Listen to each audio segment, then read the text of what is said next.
मिस्र की स्वेज नहर से विशालकाय जहाज एवर गिवेन निकाल तो लिया गया, लेकिन अपने पीछे भी इतने पंगे छोड़ गया कि अब पूरी दुनिया में नया बखेड़ा खड़ा हो गया है। इस मामले में बड़ा संकट 25 भारतीयों पर भी आ टिका है।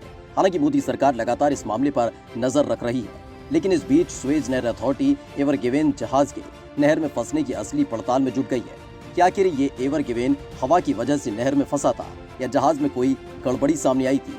नहर के अधिकारी जहाज के फंसने से पहले, फंसने के दौरान और इसके बाद के हालात पर जांच कर रहे हैं। 430 मीटर लंबा विशालकाय जहाज करीब एक सप्ताह तक स्वेज नहर में फंसा रहा था। इस वजह से यूरोप को एशिया से जोड़ने वाले इस मार्ग पर लंबा जाम लग गया था। विशालकाय जहाज 23 मार्च को नहर के पूर्वी किनारे पर फंस गया था और इसने बाकी जहाजों के गुजरने के रास्तों को ब्लॉक कर दिया था। सोमवार को करीब एक हफ्ते की कड़ी मेहनत के बाद एवर गिवेन जहाज को निकालने में कामयाबी हासिल हुई। इसके साथ ही अन्य जहाजों के इस जलमार्ग से गुजरने का रास्ता साफ हो पाया।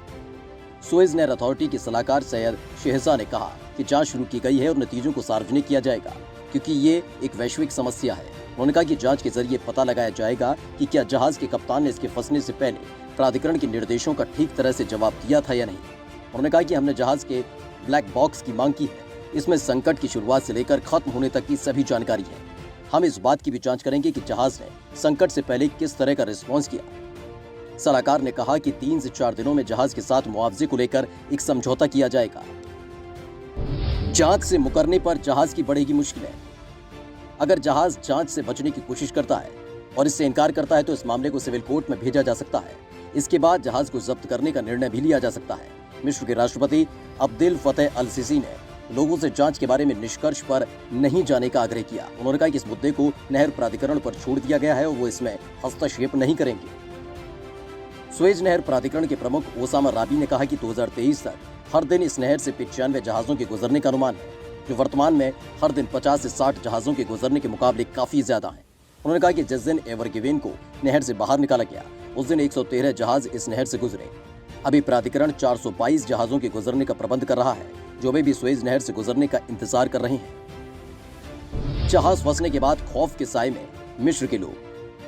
स्वेज नहर में एवर गिवेन के फंसने से जहां दुनिया की सांसें अटक गई, तो मिस्र के लोग जहाज के निकलने के बाद भी खौफ में हैं। उनका मानना है कि ये सब मिस्र की मम्मी के श्राप की वजह से हो रहा है।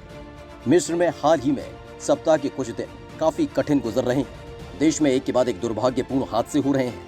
इन हादसों को लेकर कहा जा रहा है कि मिस्र में ऐसा इसलिए हो रहा है क्योंकि इसे मिस्र के सबसे ताकतवर राजा फिरौन का श्राप लग गया है। लोगों ने कहा कि सरकार 3 अप्रैल को 22 शाही मम्मी को राजधानी काहिरा से फुस्तात भेज रही है। इन ममीज को काहिरा के तहरीर स्क्वायर में स्थित इजिप्शियन म्यूजियम से फुस्तात के national museum of Egyptian civilisation में रखा जाएगा। ऐसे में लोगों ने कहा कि राजा फिरौन की शांति को भंग किया, इसलिए मौत आने वाली है। हालांकि दूसरी ओर पुरातत्वविदों ने कहा कि इन दुर्घटनाओं का होना सिर्फ एक संयोग है।